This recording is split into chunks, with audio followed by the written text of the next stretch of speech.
Hello, you're listening to the Saluki Gamescast. This is episode 127 for Wednesday, November 5th, 2025. My name is Justin Young, and joining me as always is Mario Sanders. Mario, how are you doing? I'm doing good. Sunday, I submitted my prelims, and so the last couple of days I've done pretty much nothing except the games that I'll talk about in a little bit.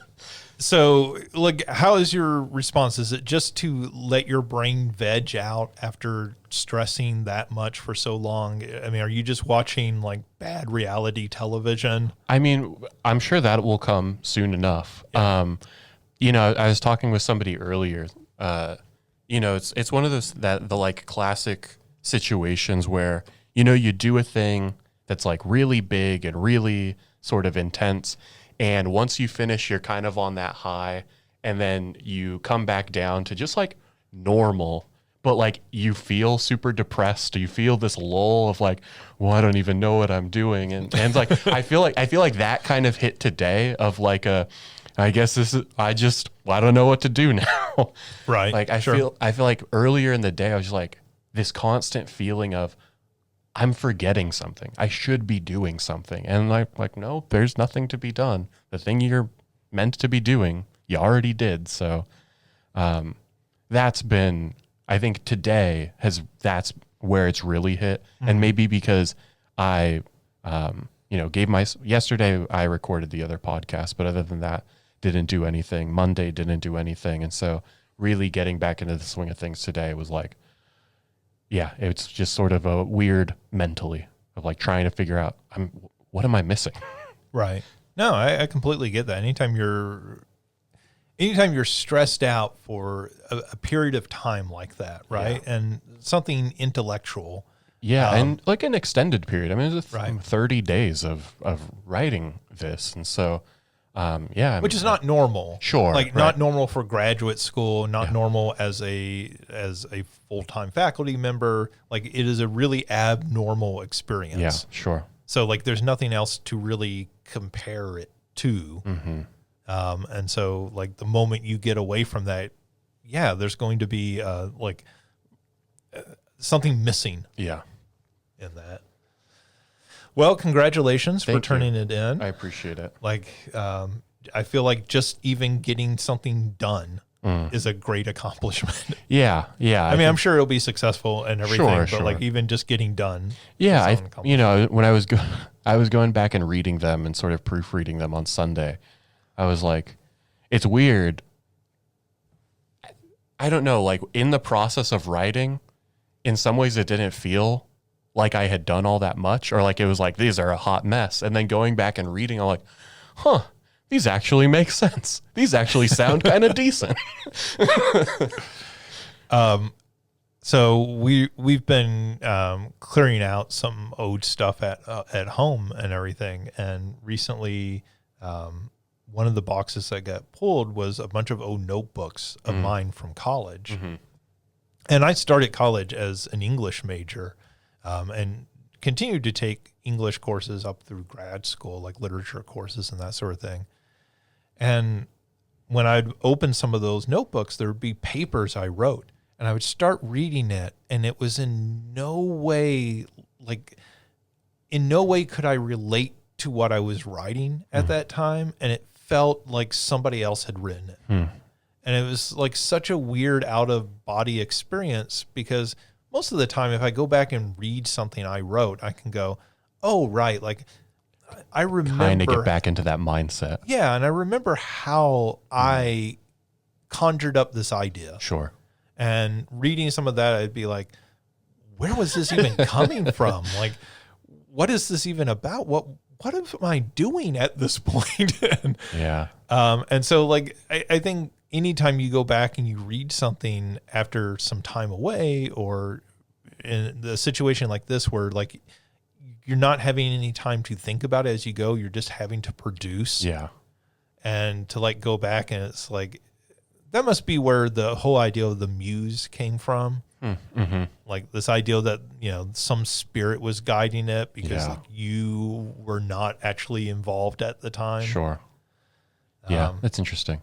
I can completely get that. I can completely get how somebody would feel that way. Mm-hmm. I'm sure somebody like Stephen King, who's like pounding out a novel in 2 weeks, like probably goes back and reads it. I know he has talked about sometimes he does that because he was on drugs at the time, and he's like, I don't remember writing any of that.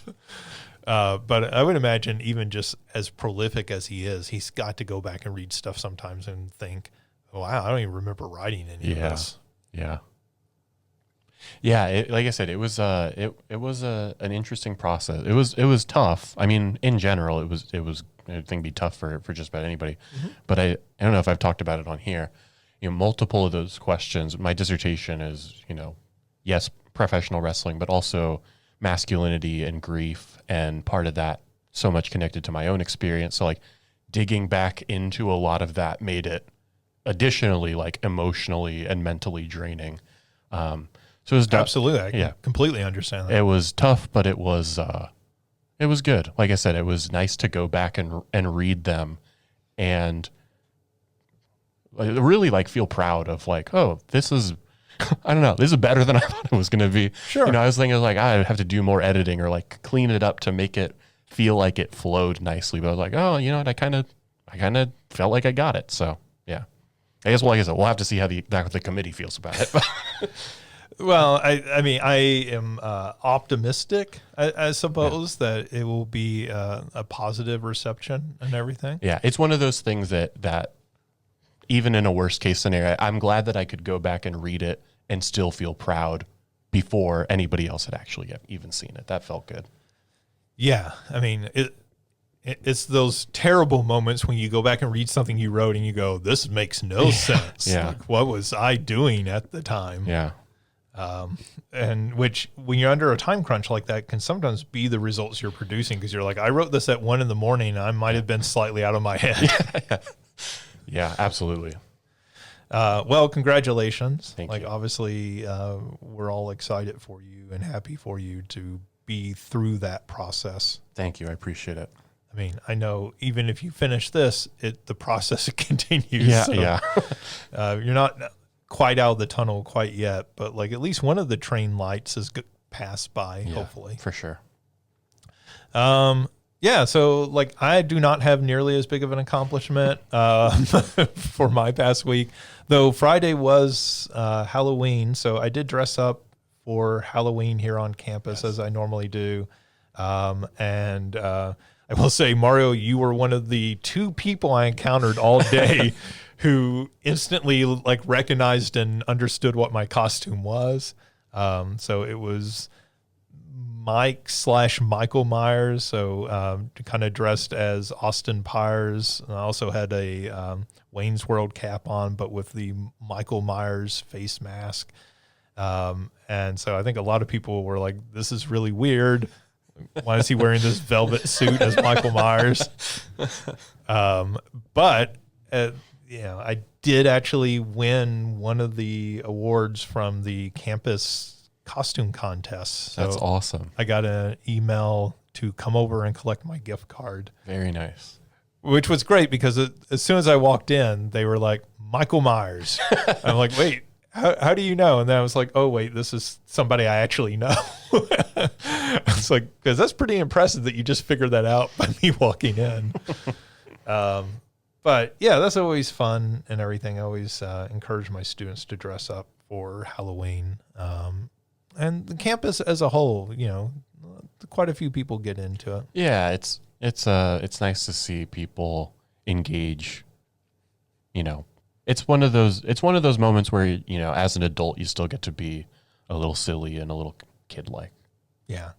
Yeah, I mean, you don't have to take it that seriously. As I always tell students, like, you don't have to put a lot of effort into the costume. Like, just do something fun. Yeah.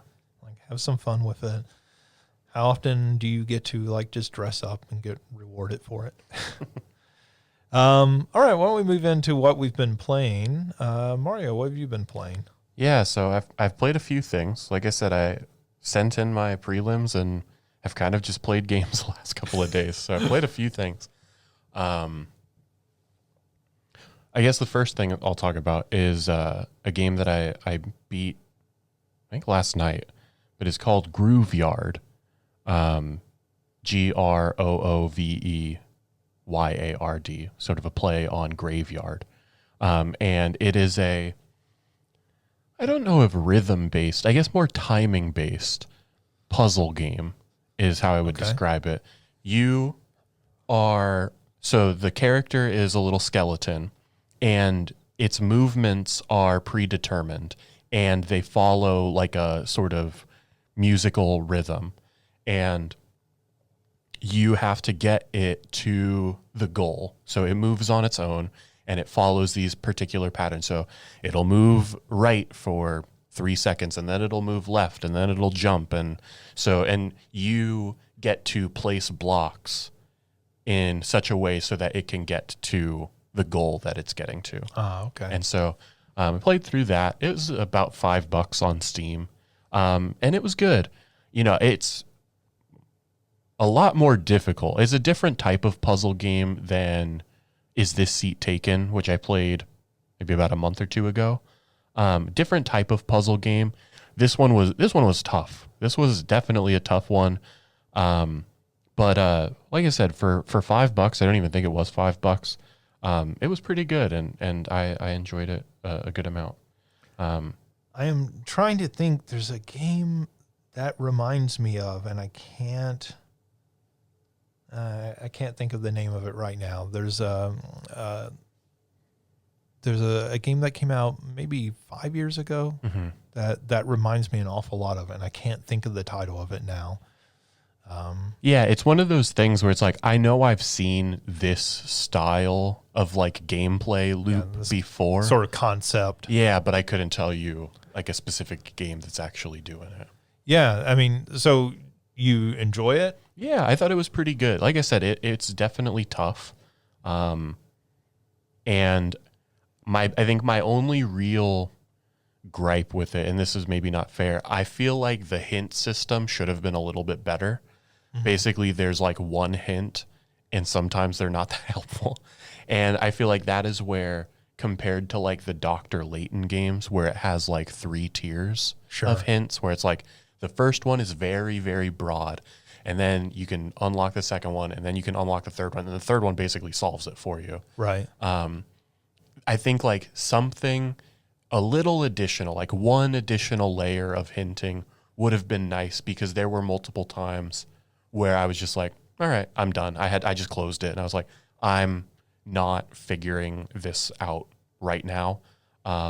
And there's no real other way to progress until I do figure it out. So I guess I'm just done playing it. And so that can be frustrating. That sort of hint system comes from old adventure games. They would have that sort of, because you'd end up into a screen where you were like, I don't know what I'm supposed to do. And the first one would be, maybe there's an item here that could be used on this other item. And then it would be like, maybe something that's springy. And then it'd be like, remove the spring from the couch cushion. Use it. And but like they had to get to that point, right? Because early games were so obtuse, nobody could get through them without a hint guide. And so eventually they start building that system in to adventure games, which obviously Professor Layton's borrowing. And like I think a lot of puzzle games would benefit. Yeah. And so it's one of those things that I think for that reason, this is not going to be a game for everybody. Like if you're not a puzzle game person, I think it's totally fair to let this one pass. But if you are a puzzle game fan, I would say, check it out. And like I said, for $5, it's worth $5 for sure. The title again is Grooveyard. Grooveyard. All right. So I played that.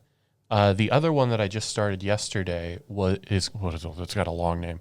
It's called like Pipistrello and the Cursed Yoyo, I think is what it's called. It's an indie game. It came out earlier this year. And I've been having a ton of fun with it. It's very Game Boy Advance era style, action sort of adventure game. You play as the bat with a yo-yo, and that one is a very character driven game. And that one has been a ton of fun. Your aunt is like This is a sort of Zelda-like overhead perspective. Your aunt is the like kingpin, queenpin, I guess, of like the energy company in this town, and has like clearly made enemies, and those enemies have rallied against her, and they try and take her out, but you save her with your yo-yo, and she gets like imbued into your yo-yo, and so you're trying to get the other parts of her soul back. So it's a bionic commando. Sure. They're putting people's souls into random objects. But that one is a ton of fun. I'm having a lot of fun with that one so far. I don't know how long I've played it for. Maybe 4 or 5 hours. So this sort of looks like the 16-bit Zelda games, that sort of style. Like I said, definitely think your Game Boy Advance Zelda games. Minish Cap. It's got that art style. I think it literally loads up with like a fake Game Boy Advance, as though you're loading the game on a Game Boy Advance. But like this will almost certainly be one of my like games of 2025. I've heard very positive things about it. I haven't gotten around to trying it yet, but the people I've seen that have played it have spoken very highly of it. Yeah, it's about $20, so it's a little expensive for an indie, but can't say anything negative about it so far. I'm having a ton of fun, so yeah, another highly recommended. And then the last thing that I checked out was Dispatch, which I think has been pretty popular right now. But that is, I don't know if you'd call it an FMV because it's animated, but sort of an FMV style game from the people that made a lot of those Telltale games, The Wolf Among Us. I think that's what that game is called, The Walking Dead. So it's from those people, and it's a superhero game where you are essentially dispatching heroes to these different calls. And so it's very cinematic, and kind of in that classic style. You're making decisions in the middle of the cinematic, and then you get the little bar, so and so will remember this, and so that really like sets you on a couple of trajectories. It looks like there's going to be 8 episodes. Episodes 5 and 6 just came out today.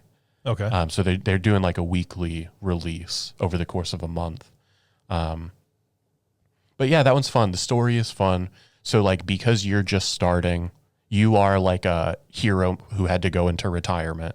And so you're now dispatching, but it's sort of like a Suicide Squad situation where you've got like the Z team of former villains that this hero company is trying to reform. And so, the ways that like their relationships play out, there's some like antagonism there. And so, but yeah, like I said, it's been fun so far. So is this more of like a management sim type game, or does it feel more like a visual novel? A little bit of both. So like during the cinematics are very visual novel style. And like you've got like sort of quick time decisions that you're making. I guess I'm asking like how much actual gameplay is this? And then the like gameplay side of it is more management style, where you are getting calls. You have to choose. Basically, you get a call and it gives you like, this is what we need the hero to do. And the heroes have different stat points and different traits. Sure. So like some of them are more defense oriented. So if there's like a protection mission, you're going to send the defensive person. If, there's like we just need you to talk nicely. Like some of them are like, we need somebody to do good PR. So send this hero who's going to like smile nice for the cameras. Sure. So that one of them have like a charisma stat. And so like you're picking and choosing which heroes are like most appropriate. And basically you don't get to see which stats are most emphasized after you send the heroes. A like spider graph comes up, and then your graph of those heroes overlays on that, and it kind of does like a little ping pong action. And if it fits within yours, you succeed. If it goes outside of your graph, it fails. Okay. And so that is like the actual gameplay that is going on. Otherwise, it is much more cinematic. Okay. Yeah, that makes sense. Yeah, I feel like that was a game I've seen, even to the lead up of it. One of those It got one of announced those at the events. Game Awards last year. Okay, is that what it was? I remember that game getting announced somewhere, and it having a very cool look to it, and being interested in it, but it was never quite clear what is the game here. Yeah, and that's like I said, brand new. It only came out a couple of weeks ago. It's $30, which is at this point a little expensive for me. I'd say I think it's worth checking out. I don't know if I would spend $30 on it again. Maybe that's just because the full game isn't out yet. But I'm also, sort of jokingly, they got Aaron Paul to do one of the voices, so they got to figure out a way to pay him somehow. Yeah, well, that's the problem, right? Aaron Paul and Jeffrey Wright, I think so. They got some big name actors to do some of the voices. Yeah, they got some actual professionals, right? And then some pretty well known video game voice actors and actresses as well. So very well cast, some very fun characters. Like I said, I think it's worth checking out. I will next week or in 2 weeks, when the full game has been released and I've been able to go all the way through and then being able to play with like the different routes that you can take, I think I'll have a better sort of sense on my feelings of it. But right now I'm enjoying it. I think it's a good game, but I might hold off just a little bit before recommending people buy it. All right. I know it's done really well though. I think, like I said, it's been 10 days. I think it's sold over 1 million copies. So it's sold pretty well.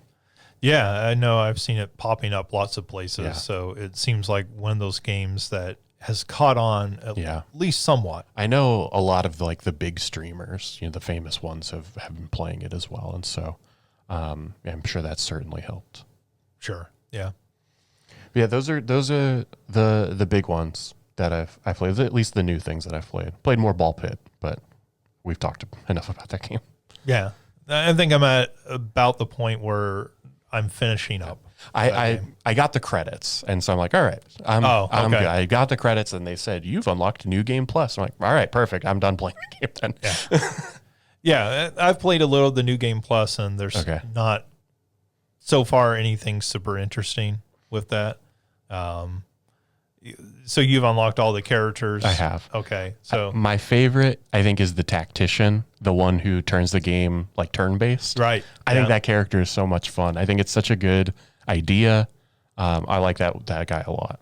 Yeah. So, I didn't want to spoil this for you. So anybody who's listening, we'll talk briefly about some minor spoilers. Sure. So who some of the characters are, some of their abilities, but that's what really kind of sold me on the game eventually, is as I start opening up more of those characters, and they really do some, I think, fun stuff of changing the way you play the game. Sure. So I know we talked about the knight, the tactician, turning it into a turn-based game. Yeah. There's a character who just plays the game. Yeah. He's all right, I'm going to go make dinner, but please. I'm doing something else on the other monitor while this game continues to play itself and everything. And so that really just starts changing the way that you experience the game. Yeah. And I think that stuff is super cool. And had all the characters just been minor differences in abilities, like this guy's slightly faster, this guy's a little bit stronger. Yeah. Right? They start off kind of that way. Yeah. But I think they get very creative with those characters. Definitely. And keep the game fresh. It really, some of those you are playing the game very differently, right? Yeah. Like the ways I'm trying to build characters is very different. And so the balls that I choose. Yeah, upgrades. exactly. I know one of them, the other one that I like quite a bit, I don't remember what his name is, but he's the one where rather than like going back to him, the balls will also bounce off the bottom of the screen. Yep. And so him, like I would always go like, I just want to get as many of the baby balls as possible and just like create a ton of chaos. Similar with the knight. Like I just want to try and have as many of these on the screen as possible. But compared then to the Sisyphus character where you get no baby balls and it's just the AoE damage, I like that character a lot as well. But yeah, you're playing so dramatically differently. And I think that really is like the shining star kind of that game, if so to put it. But even with that character, like you can choose the passive upgrades, like the turret, and then you will have baby balls all of a sudden. So it makes that character even more powerful because you're getting the best sort of both worlds with it. I think that is what has sold me on actually being very positive about this game in the end, where like we talked about it, like very early on, I was like, this is a really fun, but like the base building mechanic is sort of broken and not that much fun. Yeah. And it never really gets fun. But maybe it gets a little bit more out of the way, less frustrating to deal with. Once I got the buildings that would harvest all of the things for me, it was just like, all right, well then here are the buildings that I'm like repeatedly upgrading. I'm just making a small little alcove to continually bounce off of them and let the buildings harvest the wheat and the forests and all that on their own. I'm not going to worry about that. But like the variation in characters, I feel like that is what took, because you do have to be, especially as you progress, you have to start beating levels multiple times with different characters. And I feel like that could have gotten very repetitive and boring. Yeah. And it still is a little repetitive, but like by varying up the characters so much, it doesn't feel like you're just doing the same thing over and over again. You're having to play it differently with those different characters. Yeah, or definitely. In some cases, not play it at all. Very true. So yeah, like I am, I've come around on that game where I feel like I was more negative sounding on it to begin with. Whereas now I think that's a really good game if you can get past the early parts of it. Yeah. Dealing with the base building. Yep. All right. Is that everything? Yeah, that's everything for me. All right. So the big thing I've played this week is Wreckreation. This is WRECK, Wreckreation. So this is from some of the former people from Criterion Games who worked on the Burnout franchise. These are some of the people who have been trying to recreate Burnout. So they did the Dangerous Driving game, which was basically this is our take on Burnout 3 with very closed off levels and everything, very linear levels. This is their attempt to make a Burnout Paradise, a spiritual successor to Burnout Paradise. So if people don't know, that is the game that came out in the 360 PlayStation 3 generation. It was you're racing on an island, and it's just an open world with there's a city sort of down at the center of it, and then there's a bunch of mountains and rural areas around it, and you can just race anywhere around in that.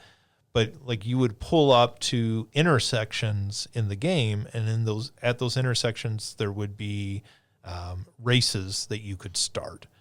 And so you'd pull up there and hit a couple buttons on your controller, and then all of a sudden you're in a race, but it's still in this open world environment.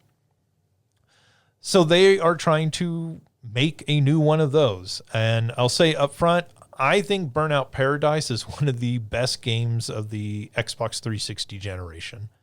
It would be in my top 5 of that generation. I think it's one of the best racing games ever made. It is super just fun. It's super accessible. It has that sort of arcade style gameplay that I tend to prefer. I think that game, you could draw a very clear line from that game to, say, the Forza Horizon series. Sure. Which I feel like are very much copying it in some regard, though those games are a little bit more, a little less arcadey in their design. So I love that game. I love just about everything about it. A few years ago, Electronic Arts did a remaster of Burnout Paradise, and they packed in all the DLC and everything as part of it. So that is out there. This game, I think, does a mostly good job of recapturing how that game felt. So I say that with some caveats. One thing is this game is a budget price game, and it is obviously a game that was developed on a budget. So this is being published by THQ Nordic, but it really feels like, hey, this was an indie game. You know, and I think if you go into it with that idea, like, hey, what if an indie studio tried to make a new one of a new Burnout Paradise? That's what this game really feels like.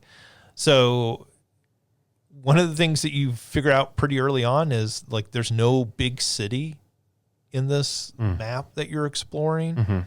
So a lot of the map feels sort of, I would say, a little empty and generic.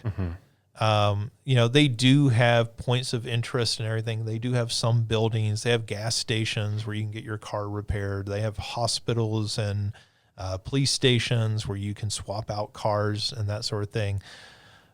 But that's very sparse as you're racing around. You're mostly racing around a very rural area and some mountainous areas, and you're not seeing much civilization. So I think one of the negatives about this game is, so I reinstalled Burnout Paradise, the remaster version, specifically to say, am I remembering that game correctly? And I think I am for the most part, which is that game is much more densely packed. One thing is I think the map is smaller in Burnout Paradise. That makes sense. But it's also more densely packed. Like, you know, you're in the city, and so like here's a stadium, and here's the like dock area, and here's this. And so it's very easy in Burnout Paradise after you've been playing it for a while to learn that map and to navigate visually as you're going around the map. This game so far is much more difficult at navigating visually because so much of the terrain ends up looking similar to one another. And you're like, okay, well, you know, there's a mountain up there, but there's a mountain over there as well. And there's a mountain. Like I having difficulty orienting myself. Yeah. And so there are occasionally things like some major bridges and stuff that allow you to have a visual point of reference. But compared to Burnout Paradise, that's much more difficult to do. I think the gameplay is really good. There are complaints online looking at some of the Steam reviews of people who find it a little too the car feeling like it's a little too tightly stuck to the road. So, you know, sort of a little difficult to explain if you don't play a lot of racing games, but sometimes the car feels like it's just glued to the road. And I think some people have that feeling. I think that's makes more sense when you start the game, but as you get additional cars, those cars feel a little better. Having played Burnout Paradise again, I will say I think that game does control slightly better, but they have announced for this they're going to be tweaking the control and everything of it. So I think those are probably the two major complaints that I have about this. But this really does a really good job of recapturing how Burnout Paradise felt. Like, I think the races feel good. You know, it's a Burnout game, so you can crash into other cars. You can run them off the road and everything. So that's all, you know, built into the game. That's encouraged within the game.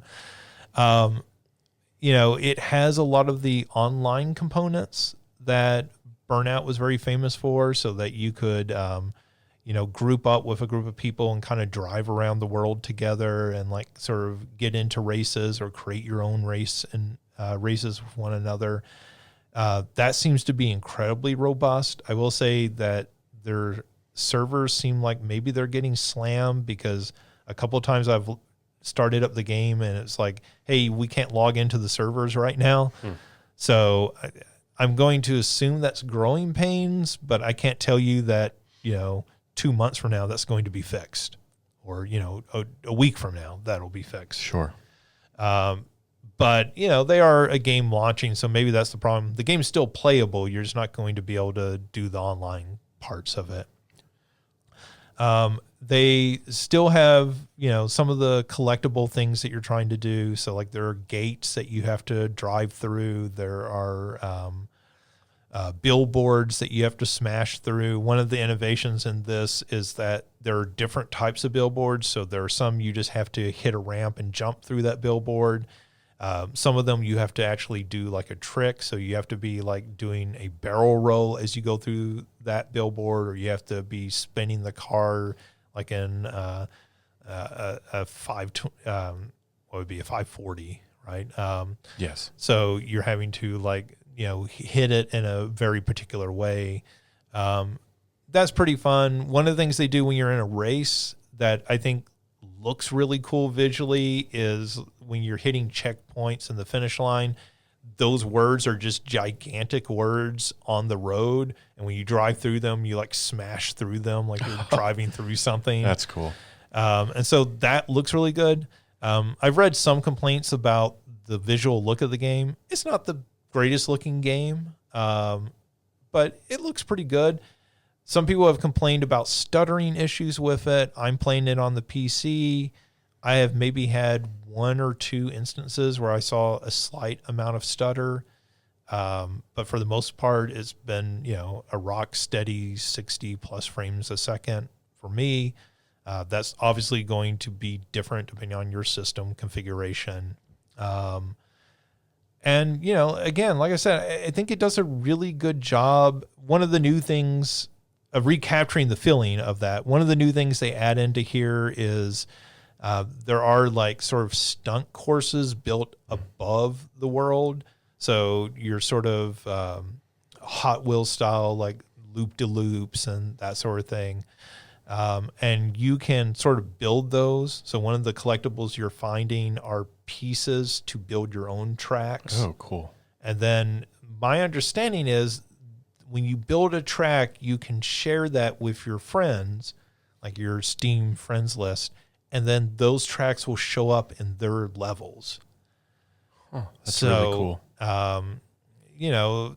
Maybe to think of it as something sort of similar to Death Stranding, right? Like where something that you're building in the world is going to show up in a friend's level as they're playing it.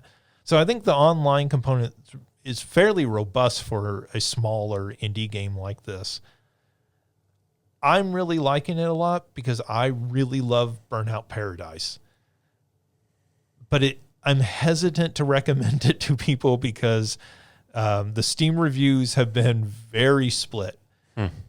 From people who are like, yes, this is what I wanted, a spiritual successor to this, to people who are like, what the hell are they selling this as a full price product? This should be a green light, sort of product, an early access or something at a discount.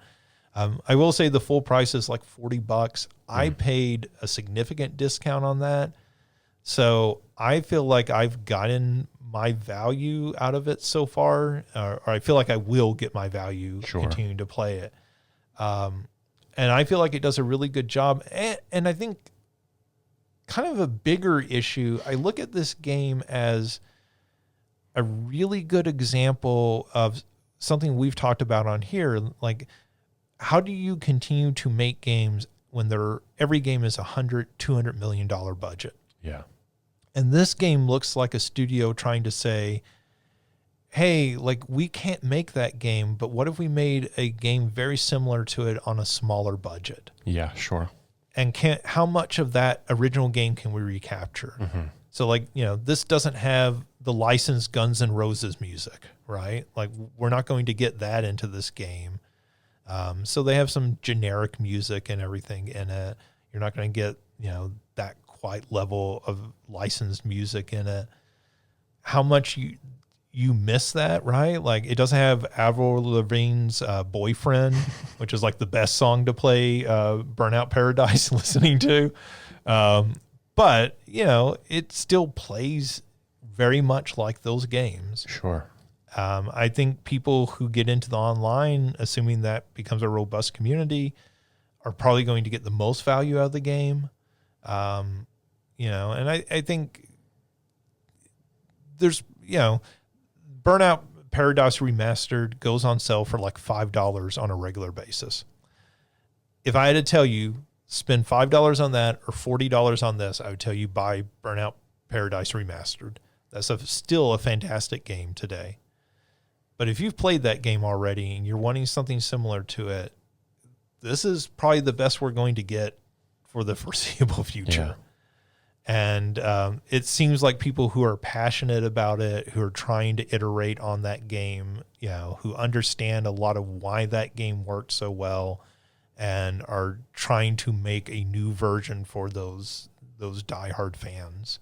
And for that, I have to give them a huge amount of praise on the game. So I'm enjoying it quite a bit.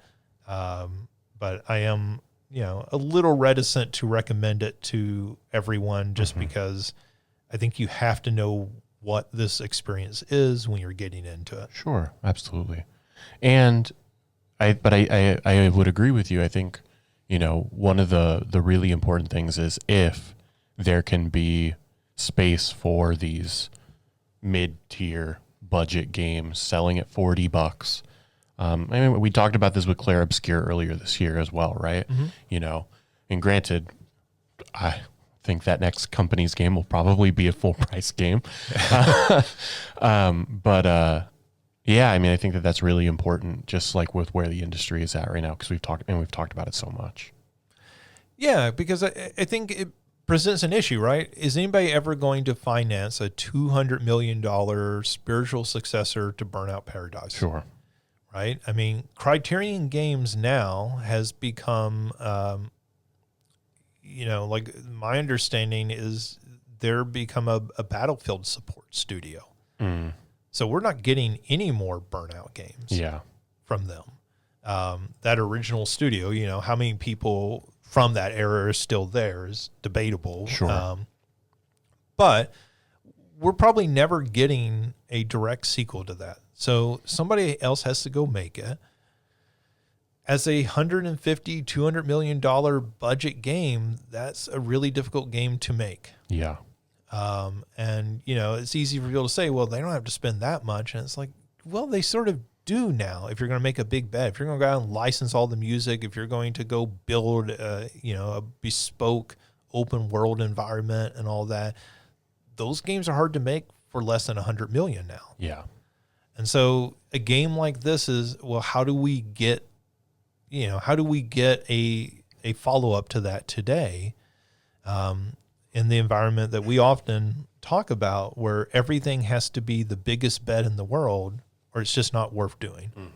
And so in some ways, this game reminds me an awful lot of the sort of 3D platformers that the indie space has moved into a lot in recent years. Starting with the Ukulele, A Hat in Time, all those kinds of, Yeah, and then more recently, Hat in Time and some of those games where who is going to make those 3D platformers from that PlayStation 1 N64 era? Outside Nintendo. Right. Yeah.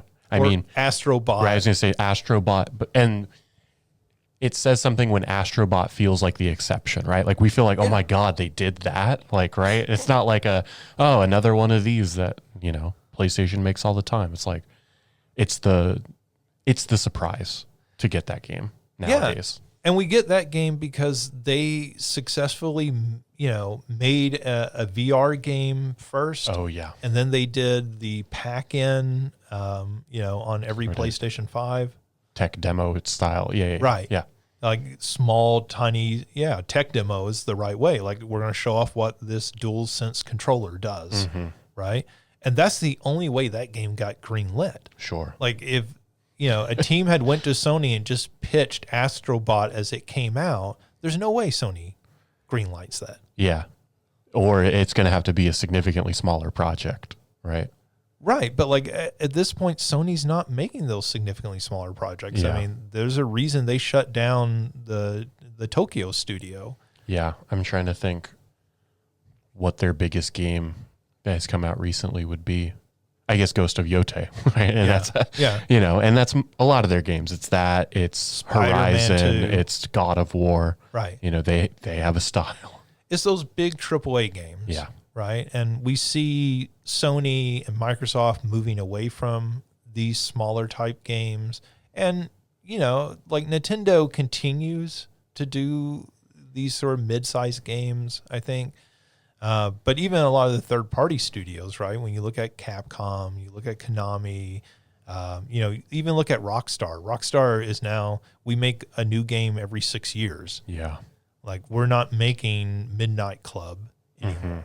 Like, these sort of mid-tier AA games. Yeah. Is their last game Red Dead Redemption 2, I think? Yeah. And that's got to be close to 6 years. Right. I'd say at least 5, 6, probably 6. I would guess 2019 is probably one. 2018. And say confidently 2018 is the year that came out because it came out the same year as God of War. Oh, okay. Well, so, that will be 8 years next year. Yeah. When Grand Theft Auto 6 comes out. And so, like, we're seeing these bigger and bigger bets. This is a smaller bet. I feel like this is, when you look at a company like a publisher like THQ Nordic, this is the sort of bets they can make, because if they start getting into that AAA territory, trying to battle out against Sony, like, that's the sort of bets that one misstep sinks the entire company. Right. And sure, absolutely.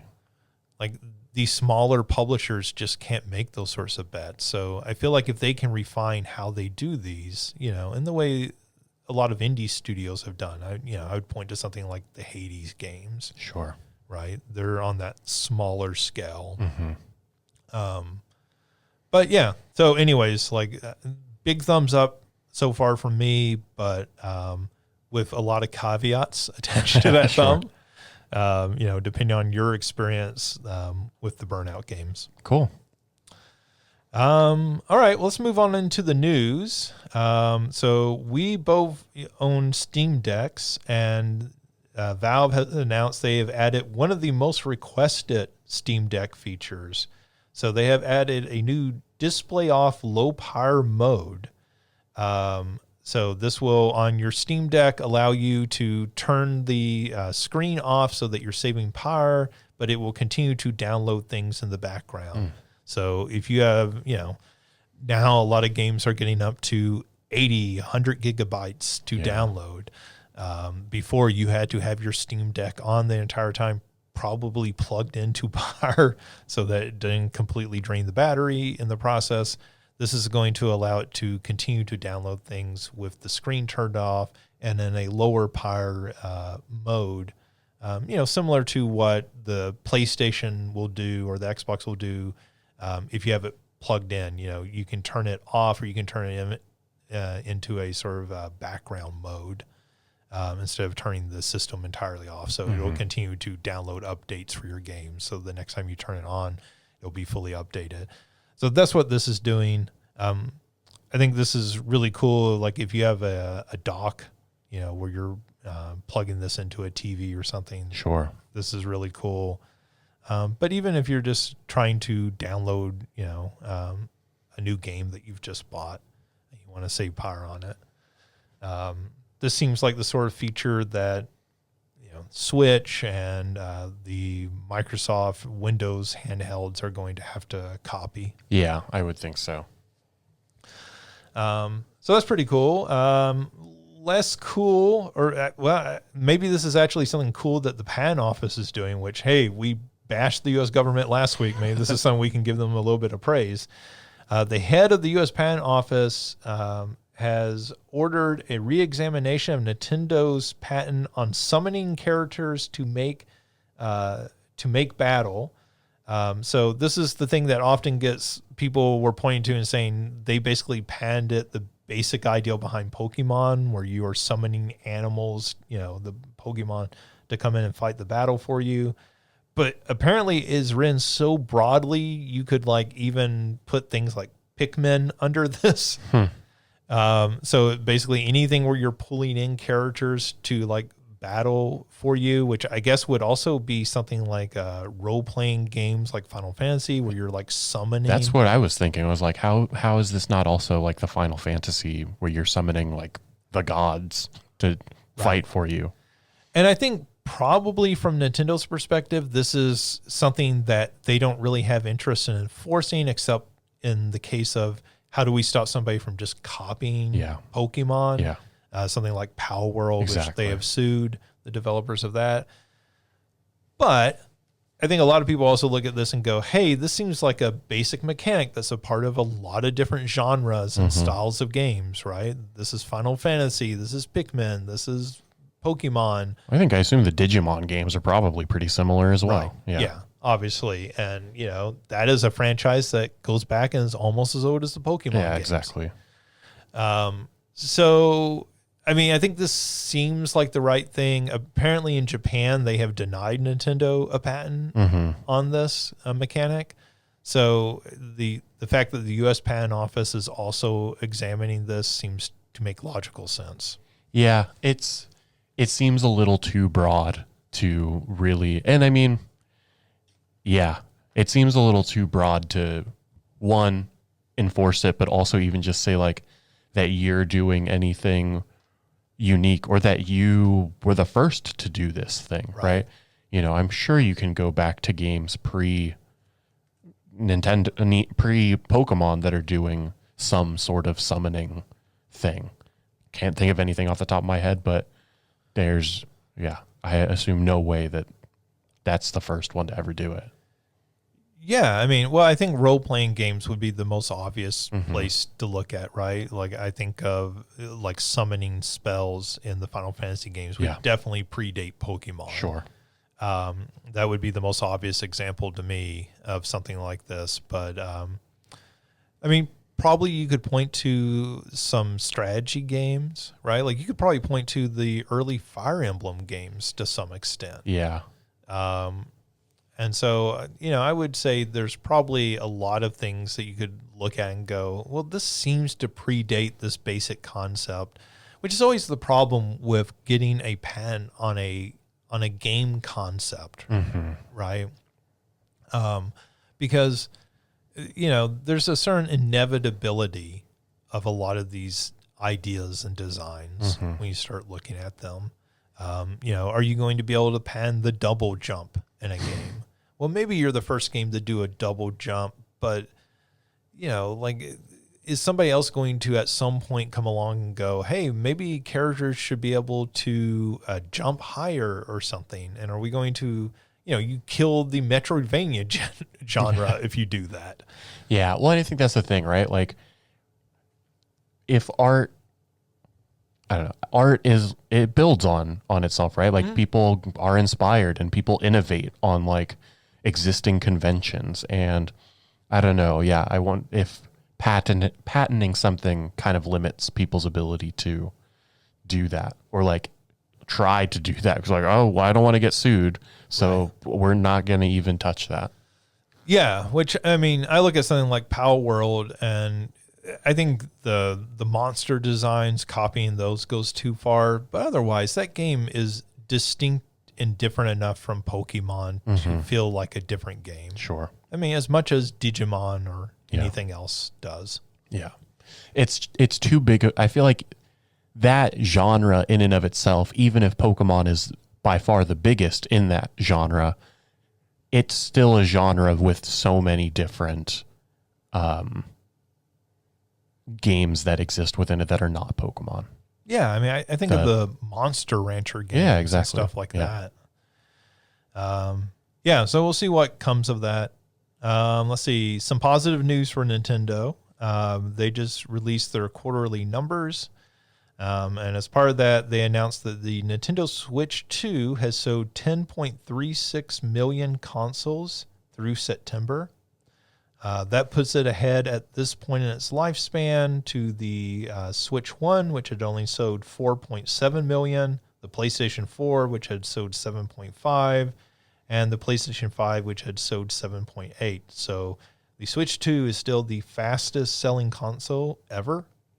Part of that is they just had a bunch of them available so far. Yeah, like looking at these numbers, I'm kind of surprised the PS5 sold 7.8 because I feel like all you heard was about how unavailable it was. I guess it was unavailable because they sold so many so many of them.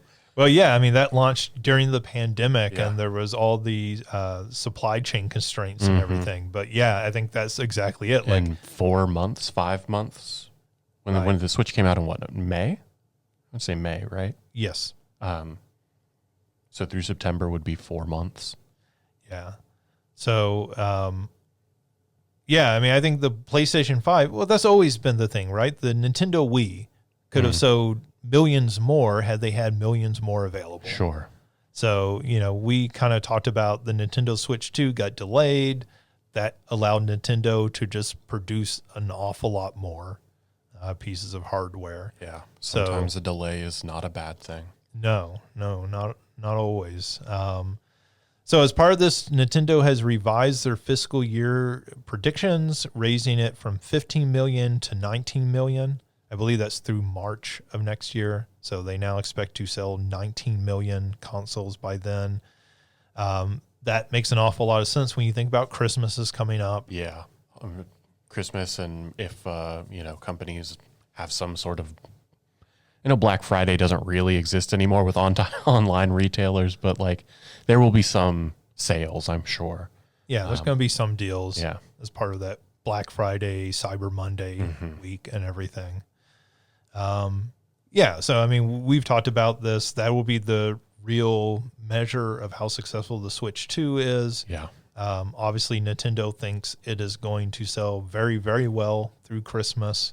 And given these numbers, that $500 price tag doesn't seem to be scaring off as many people as I thought it possibly could. Right? Like, I never thought it was going to bomb or anything, but it was a question of, well, how well is this actually going to sell? Obviously, we talked last week about how well Pokemon ZA, Pokemon Legends ZA has sold in its first week. Half of those sales were apparently on Switch 2. So, they seem to be selling quite well.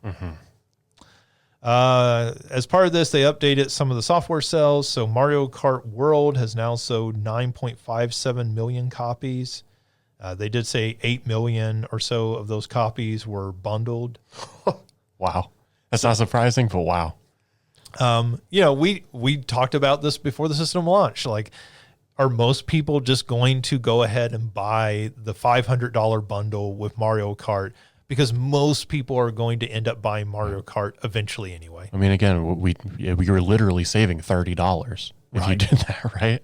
So, yeah, it makes sense. That $80 price tag makes an awful lot of sense for Mario Kart World because is that extra push, right, to get people to buy it at launch. So, yeah, when you see that it is now the fastest selling Mario Kart game ever. It is outpacing Mario Kart 8 Deluxe, which is not a crazy idea, but also when you think about how many copies Mario Kart 8 Deluxe has sold, anything that's outpacing it in sales feels sort of insane. The thing that I think is more interesting here maybe is Donkey Kong Bonanza has sold 3.49 million copies. That seems to be a pretty good pace for that game. You start thinking of it through Christmas. That's a game that's going to easily eclipse 4 to 5 million copies by Christmas. Yeah. And so, that seems like pretty good sales for that game. Yeah, it's one of those things where I think you have to remind yourself 3.5 million is a lot. Right? Yeah. It's one of those things that I think I first see that and I'm like, oh, I would have thought it would have been more. But then like I said, I think you have to take that step back and be like, no, that's literally a quarter of people with Switches, nearly. A third. A third, yes. Yeah. So that's a third attach rate. Every 3 people who buy Switch, one of those is buying Donkey Kong Bonanza. Yeah. So, like I said, I just about every one of them is buying Mario Kart World.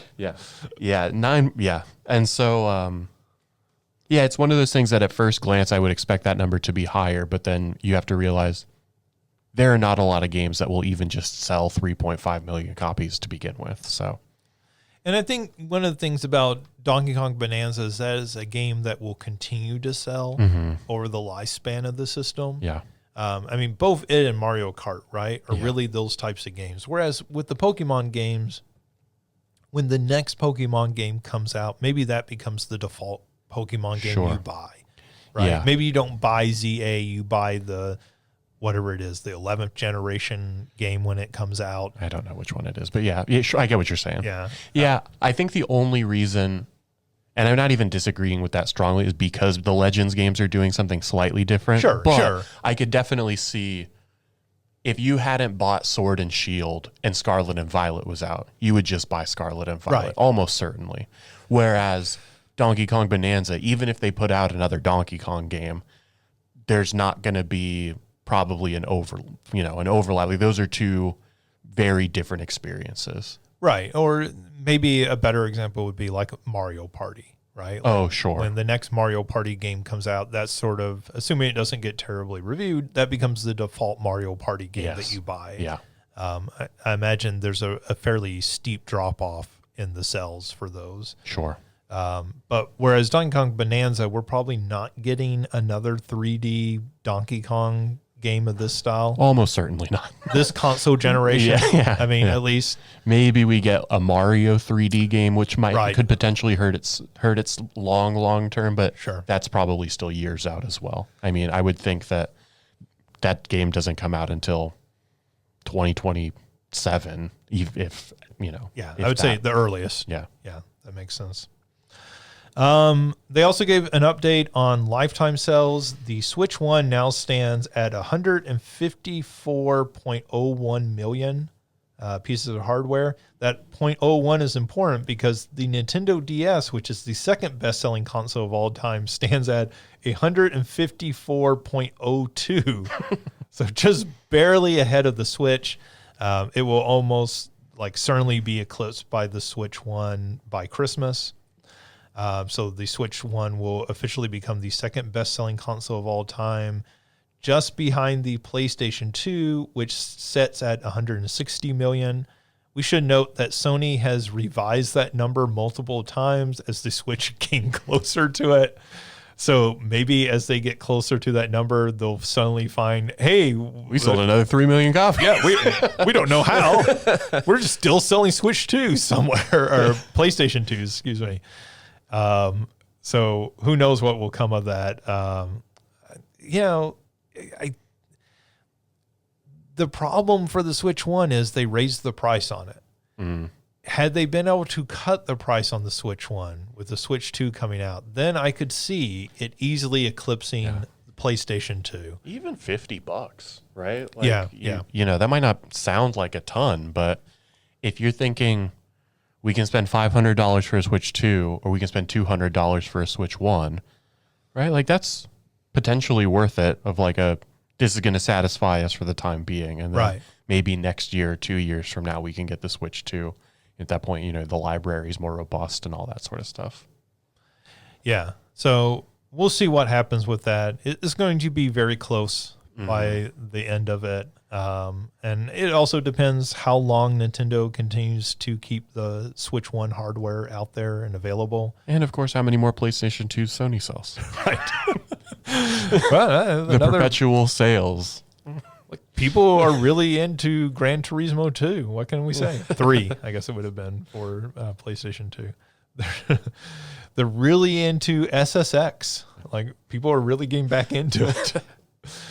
It's like the movies, right? They re-release the movies, for the Oscars times. The PlayStation 2, the Sony's we're re-releasing the PlayStation 2, in honor of the birthday or something. You joke about that, but it would sell well. Oh, absolutely. If they re-release the PlayStation 2, a new updated version with an HDMI port on it, that thing would sell. Yeah. Oh, yeah. I don't think any model of the PlayStation 2 had an HDMI port. I don't think so, because even the PlayStation 3 had the coax. Coax, yeah. Well, some of the PlayStation 3 had an HDMI, but it also had, So Legacy. I can't imagine the PlayStation 2 had HDMI. Because the Xbox 360 didn't at launch, I don't think. I think the original models don't have HDMI. But anyways, as part of this presentation, though, they did announce that they are moving development to Switch 2 going forward. So there are those Switch 1 games that are still coming out next year. Some of those have been pre-announced. The Rhythm Heaven game is one of those. The Tamagotchi Life. Sure. I think a lot of those are the cross releases. Yeah. Right. Yeah. I mean, those are going to have some sort of Switch 2 version, Sure. Upgrade as part of that, in the same way that Metroid Prime 4 is this December. But like they did announce as part of this, hey, we are moving over main development to Switch 2. So I would not expect first-party development to last past next year. Yeah. You will still continue to get, your Just Dances. Yeah, your Just Dance for the next 20 years on the Switch. Just Dance. It's amazing. Like, I mean, they sell. They must. Yeah. Because they keep putting them out. Also, as part of this presentation, so this is not part of the presentation, but there is a rumor that the Super Mario Galaxy movie trailer, so like a proper trailer with actual footage from the movie, will be attached to Wicket for Good when it releases later this month. I guess that's releasing at Thanksgiving time. That is another Universal film, so it makes a lot of sense. They would pair those two up together. The first Wicket was a huge blockbuster. This one will undoubtedly be also a huge blockbuster. So that Mario movie is coming out next April. So you would want to pair those up together. So that makes an awful lot of sense, I feel like. Yeah. But also as part of this presentation, they had a slide where they were talking about their film ambitions, and they had the poster for 5 different films. So they had the first Super Mario Brothers movie.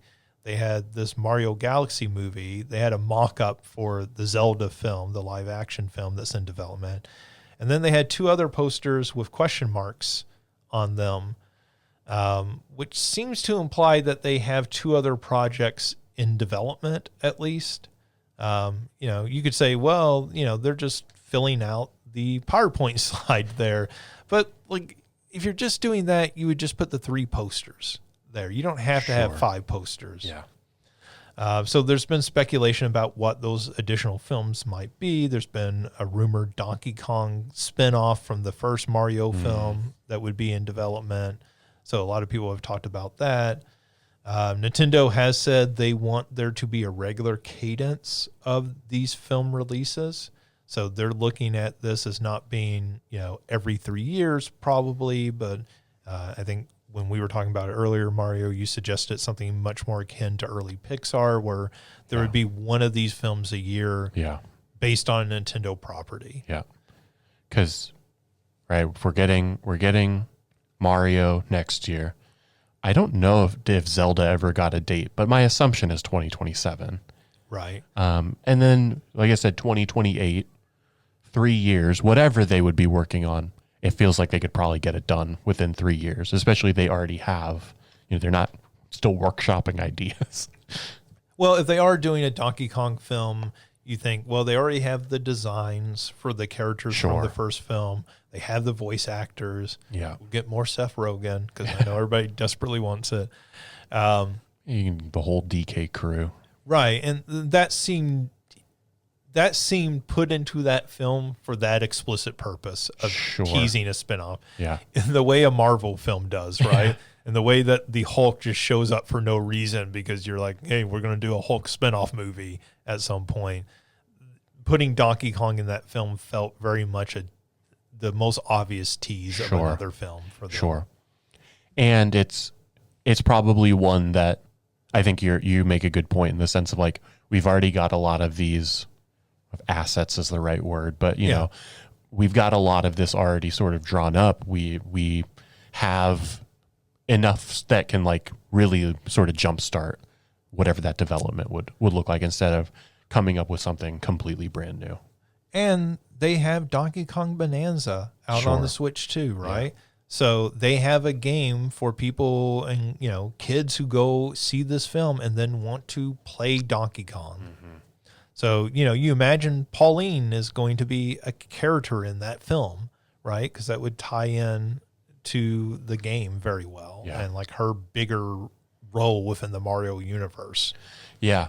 And I will be interested to see if a lot of these early releases, or at least these first two, are somehow connected to the Mario universe. Yeah. Right? Or if they here's a F-Zero movie. No, sadly, no. We can't even get an F-Zero game. Yeah.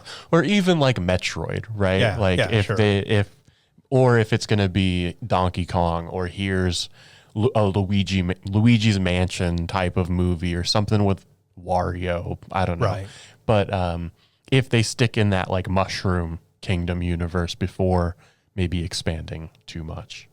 Yeah, I think the thing that's interesting is that these Mario movies are made by Illumination, so that's Universal Studios.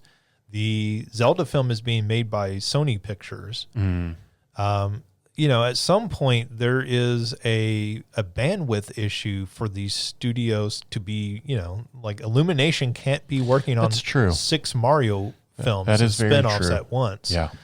So at some point they kind of, and maybe Illumination handles the Mario universe. Maybe that is why you go and do a Metroid film, because you can get someone else to do that. That's a great point. Is Disney making a Metroid film or something at that point? Yeah. And I think that's kind of interesting. This feels like a very different approach. I feel like the sort of Marvel and Star Wars and DC cinematic universes have made us very accustomed to one studio having complete control. Mm-hmm. Whereas, for a long time, Marvel was selling their properties out or leasing their properties out to lots of different studios. Yeah. And that feels much more what Nintendo is doing here. Yep.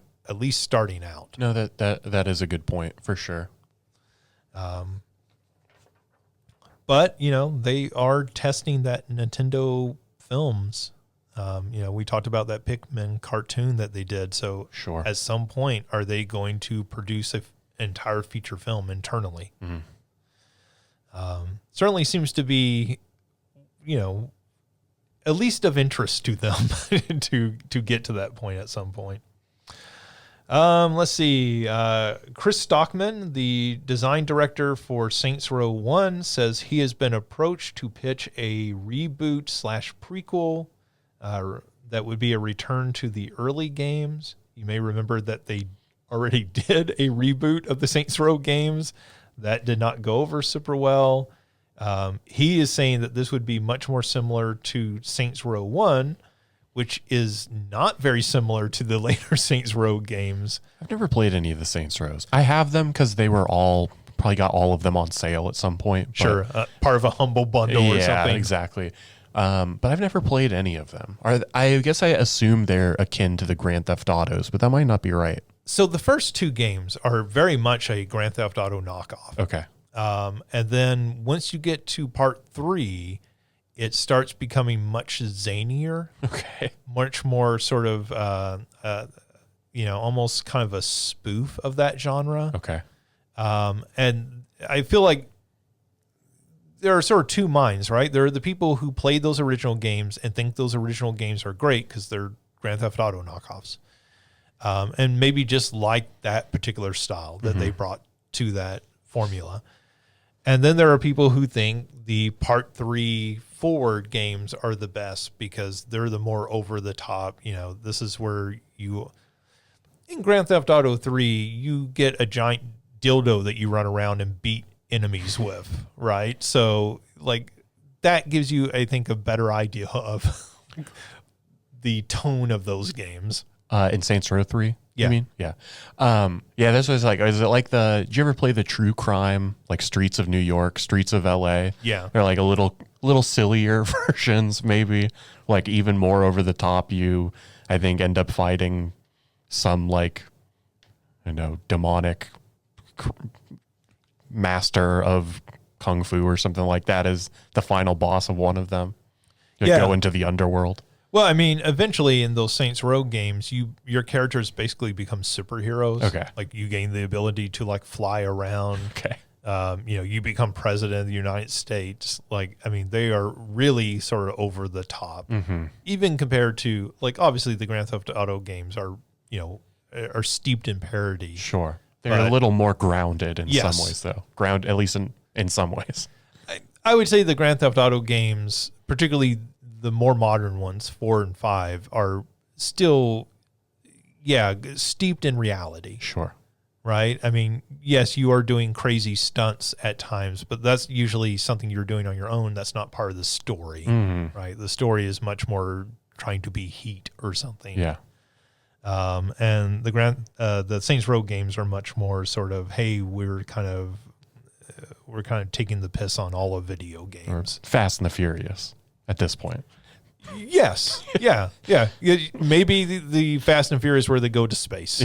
It's that's Fast and Furious films were getting to that point, right?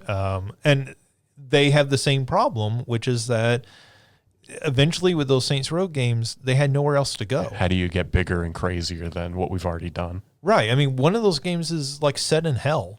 That's what I was going to say. One of them is like Gat Out of Hell. Yeah. I don't know if it's a DLC or if it's a sequel to one of them, but and so I was like, I don't know if that's just like a play on the phrasing or if you're like actually in hell. No, you're actually in hell. Because it looks like you are. Yeah.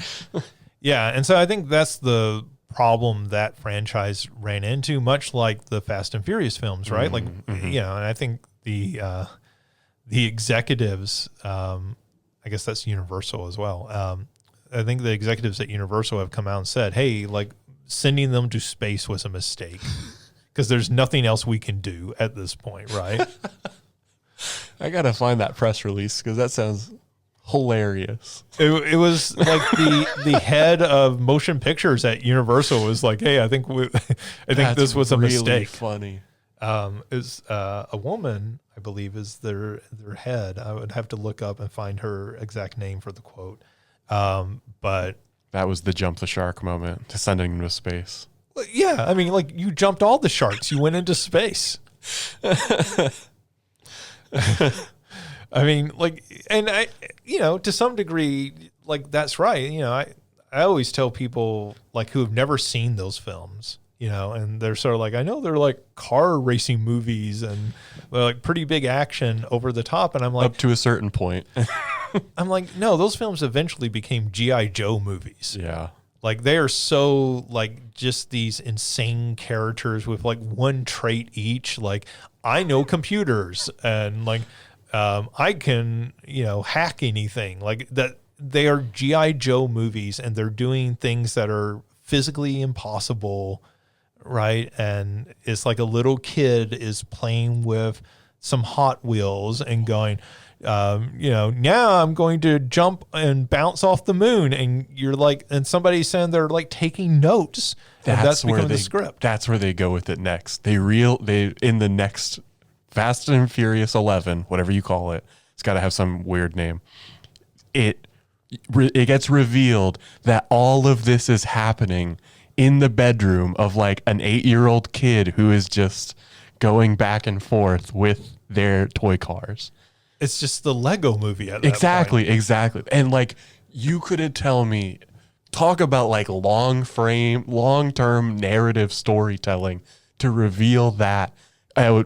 It's the greatest film series of all time at that point. You're like arguing it's not already the greatest film series. I think that at least solidifies it.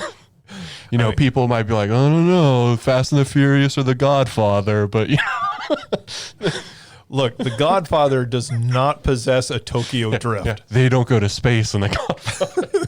They don't go to Japan in The Godfather. They only go to Sicily.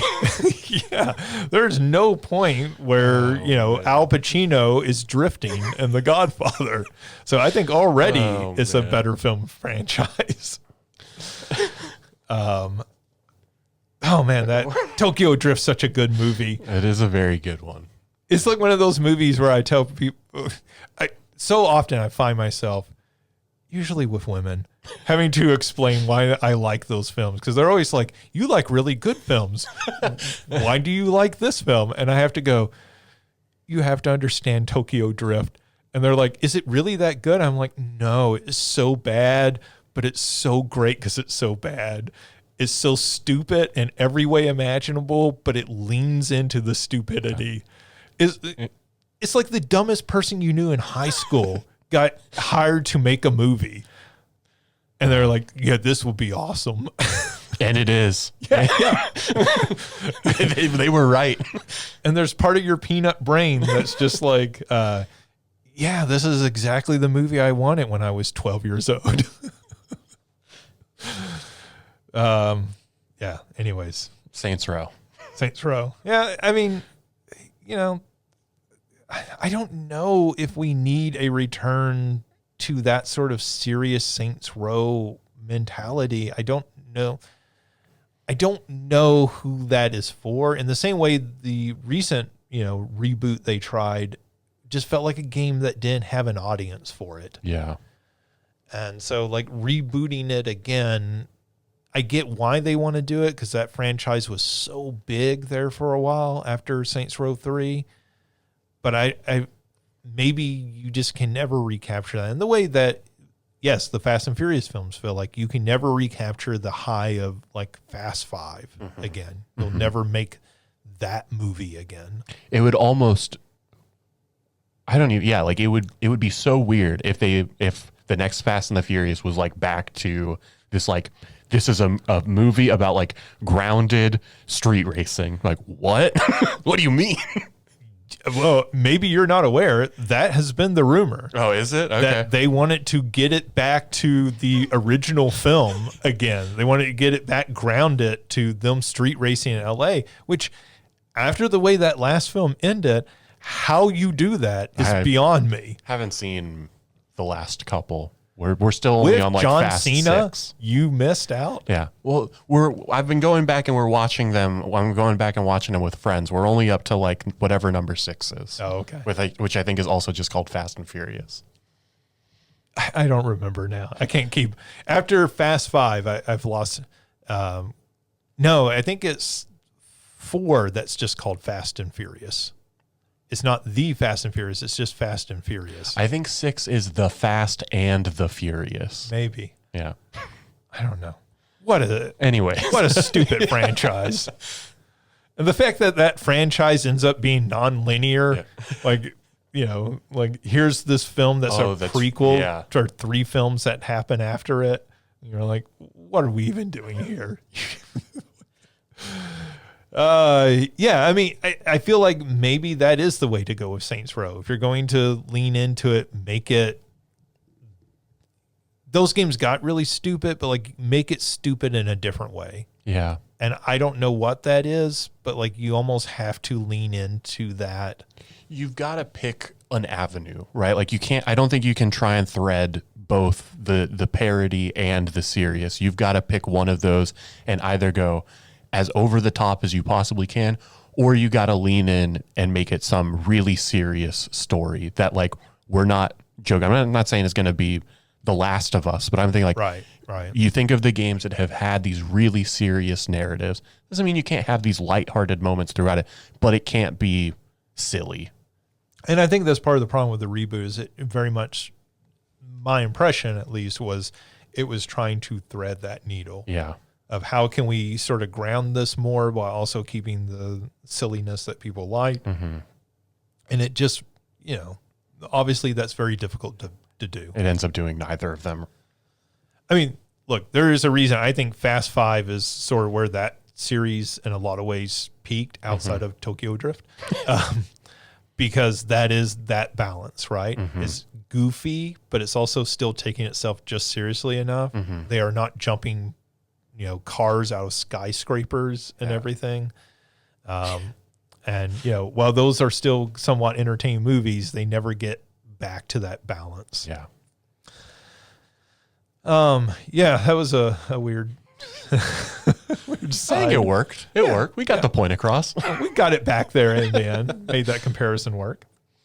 Well, speaking of reboots and remakes and everything, consumers, a new study put out says that consumers spend 2.2 times as much on average for remakes compared to remasters. So, this is always weird where we get into like the terminology. What is a remaster? What is a remake?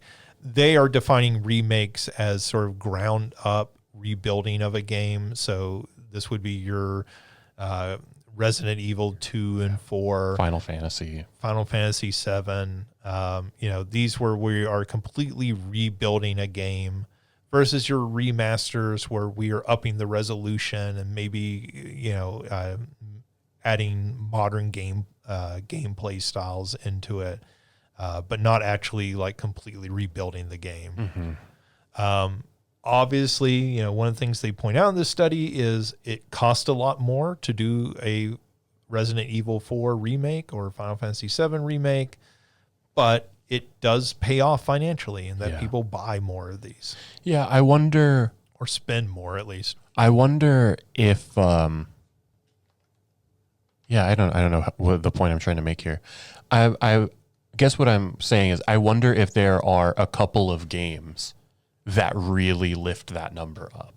Like if you took out Final Fantasy 7, does that, are there like a handful of outlier games that really shift those numbers? So there was an outlier on the remaster side. Can you guess what it is? It actually, it was like a far outlier, outpacing the full remakes. The only one, and I don't know if something like Super Mario RPG, where that would get categorized. I don't think that's probably it, but. No, I think that would get categorized in remakes. Okay. Because that was, that's a pretty much ground up remake of that game. I don't know. Elder Scrolls. Okay. So your Skyrim, right? Like that is a, they have continued to put that out.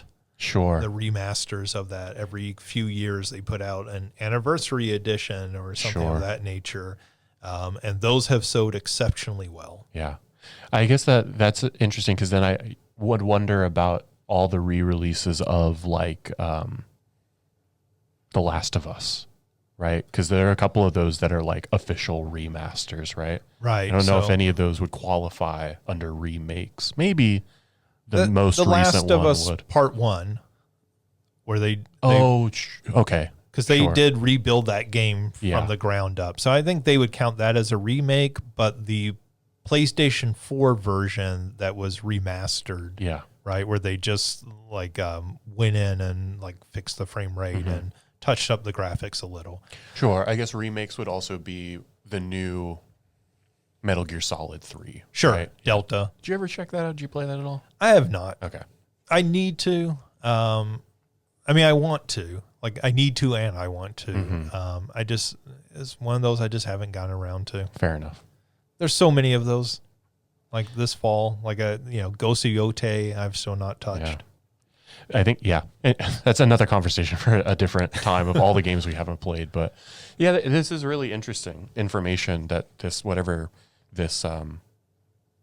research group that did this, those are cool numbers to have access to.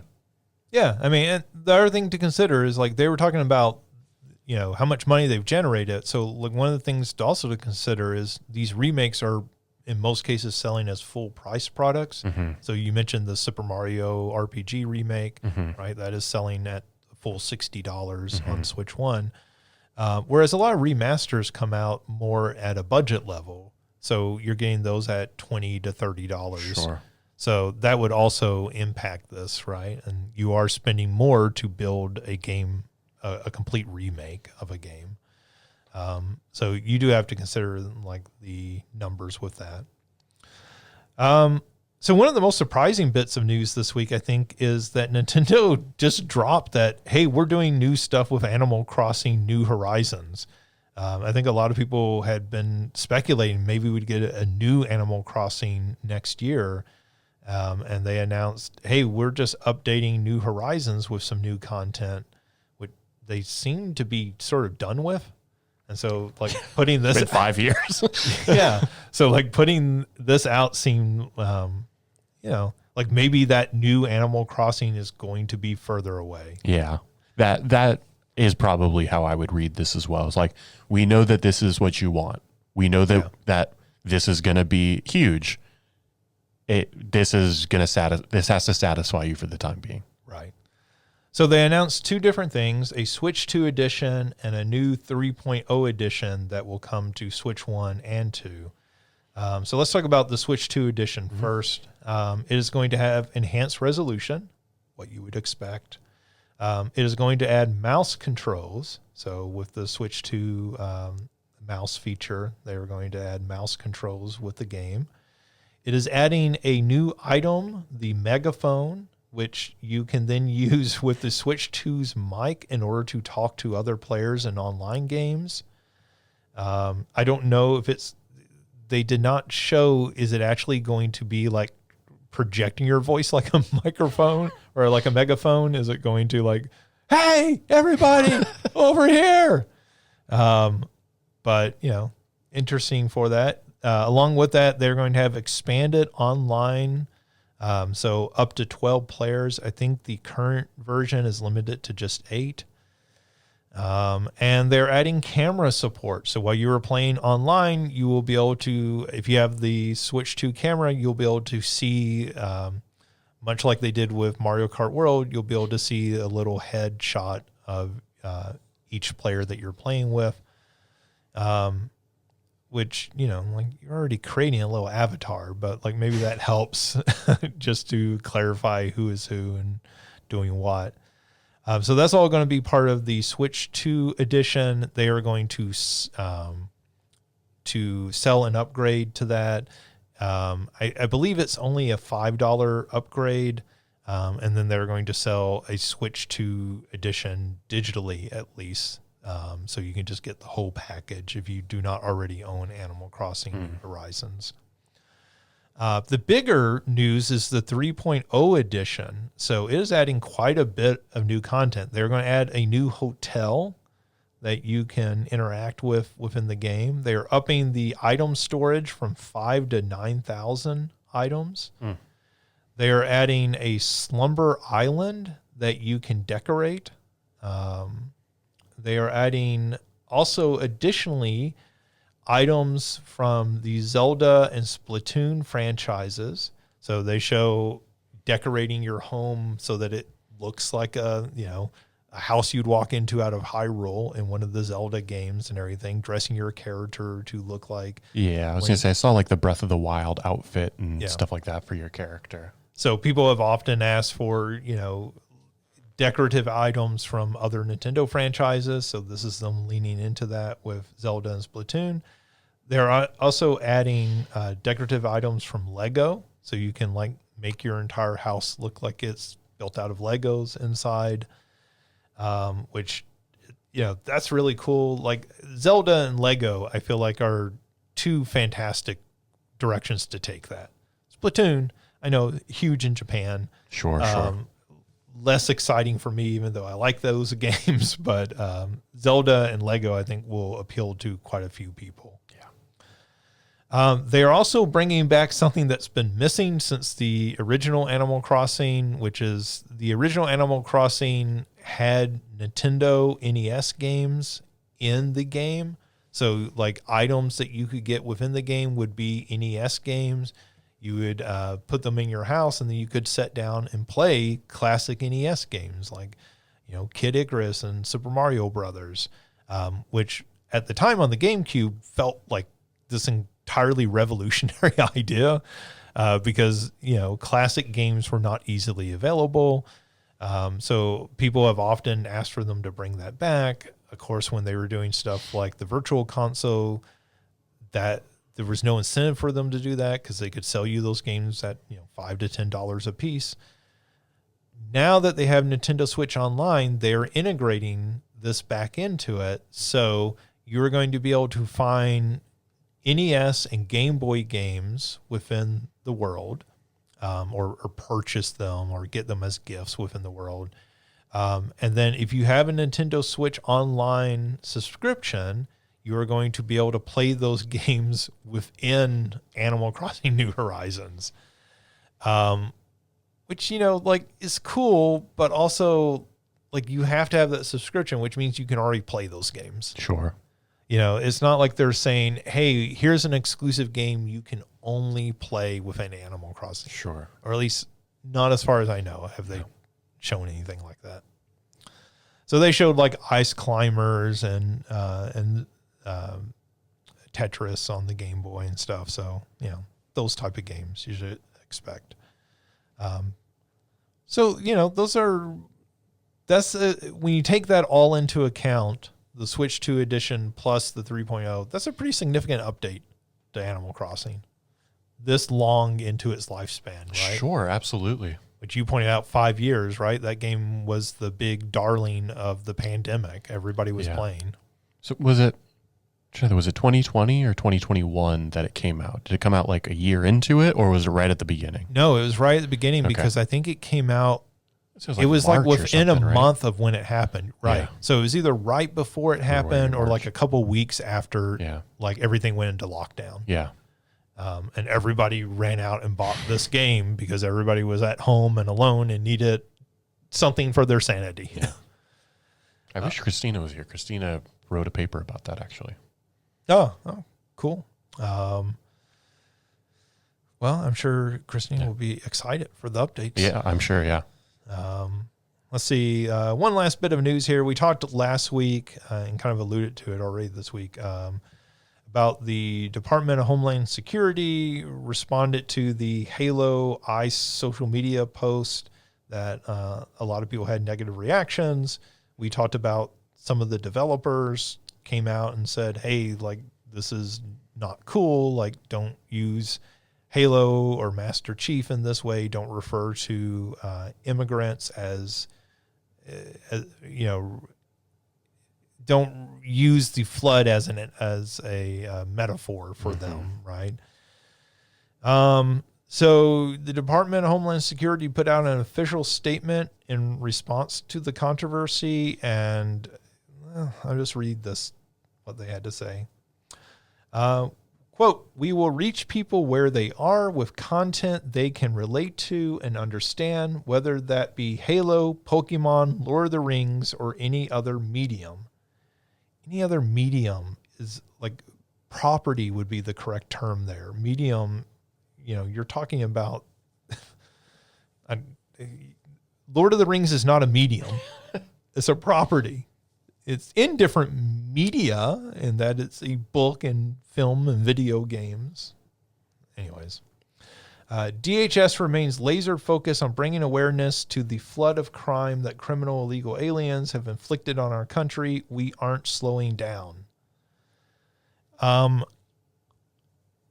we talked about this last week. If you're Nintendo, or Microsoft, do you want to cross this administration by coming out publicly and disavowing this, or even bringing it into a lawsuit? But at the same time, this is them saying, hey, we're going to continue to abuse other people's IP and use them in potentially off-putting ways, right? And at some point, you have to think that one of these IP owners is going to say, hey, maybe you're actually doing damage to us. Mm-hmm. And maybe picking a fight is, what needs to happen. Yeah. And I feel like video game companies are maybe more likely to take that stand just because very few of them are part of multinational, gigantic media conglomerates. That, and it's also, I feel like they live on because in such a way that like new things are going to continue to come out. Right. I guess, we can always get more Lord of the Rings games. But there's not going to be a new Lord of the Rings book, right? Like there's not a secret fourth book that's going to be coming out anytime soon. I know there's like all the books that his son wrote, but like sure. There's the core 3 plus the Hobbit, right? Yes. And so I think Alicia would not yell at you about that. Yeah, I think that's fair. I think I'm representing accurately here. And or Stephen Colbert. Yeah. And so like using the Lord of the Rings as horrific as it would be, like I don't want to see it. I like to think most Lord of the Rings fans, if not all Lord of the Rings fans, wouldn't want to see it either. Mm-hmm. But again, like that franchise exists as it's going to exist. Whereas there's going to be more Halo games. There's going to be more Pokemon games. Right. And so like that damages that company in a different way that I would think they would want to say, no, absolutely not. We're going to put an end to this now. And I could see Pokemon being the first one, being like, as you said, we're just going to say, we're going to put out our little statement and hopefully it goes away. Them saying that, hey, we're not going away, to me, it's like, okay, well, now we have to actually do something to like make sure that this doesn't continue to happen. Yeah, and I think with something like Pokemon that is very, family oriented, often very aimed at children, has this very sort of G-rated, squeaky clean image attached to it, versus something like Halo, which is, obviously war oriented to begin with. That does change it a little bit because you do start to go, Nintendo at some point has to wonder, how much do we want our property being associated in a very sort of official way, right? This isn't some random influencer, right? Yeah. Even if that influencer was very right wing and Trump supporting, right? That would be one thing. Nintendo, at some point goes, well, we can't control that. We can't police the entire internet. Yeah. Like, the shocked Pikachu meme is going to be used in ways that horrify us. Yeah. But like, this is the federal government doing that. Yeah. Right. Which is very different. I feel, to me, feels very different. Where the federal government should be, hey, we can't use this stuff without the permission of the people. Certainly, I think we talked about it last week, but, there's a long history of that with pop music where, somebody wants to use a famous pop song for a political campaign or at political rallies, and the artists come out and say, hey, knock it off. Ronald Reagan wanted to use Pink Houses by John Mellencamp, and John Mellencamp was like, hey, knock it off. Like, don't use my song. So, if this is saying, hey, no matter what you say, we're going to keep using this, at some point I feel like that maybe ends up in a lawsuit. I don't know. Nintendo is pretty litigious. That's the thing is it's like, I don't know what other companies would have maybe even just the legal power to be able to do that. I mean, maybe if they use like a Rockstar game, Right. But some little small, they're not going to use some little small indie game because they're going to go with what is most recognizable would be my guess. But, is there going to be a Cursed Yoyo meme? Yeah, I don't know. And it's like, I understand if the one guy that made Balatro is like, yeah, I'm sorry, I'm not the one to take on the federal government. But like a big company like Pokemon or Nintendo, it almost feels like this is your duty to like take that on because you have the power to do so. And somebody like Microsoft, you also understand, has other vested interest that Nintendo does not have. Sure. Right? Because Microsoft is selling software and cloud services and everything. They're, open AI. They're trying to sell all of that to the government and other businesses as well, beyond just the Xbox division. Yeah. Whereas Nintendo doesn't have those same sort of investments. Even something like the Universal theme parks, right? Like Nintendo doesn't own that. Yeah. Like that's being licensed in some form or fashion through Universal. Yeah, and part of me wonders, this feels pretty like this. If Nintendo were to come out and say this, I would roll my eyes and say like, that's not a good enough reason.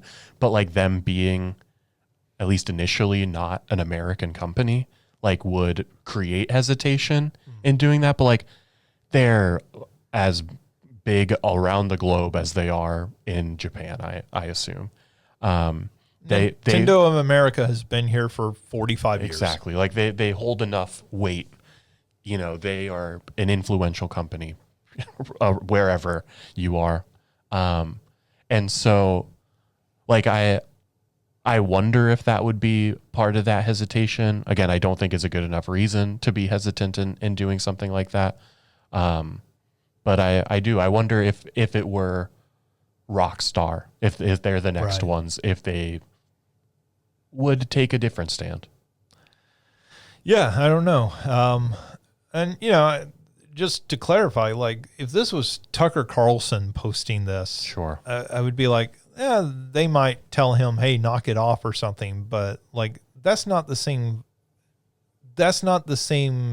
issue as the federal government using your property, right? Because Tucker Carlson or some other influencer on social media, right? Like, they at that point are just posting memes. But the federal government, you know, should respect somebody's property rights.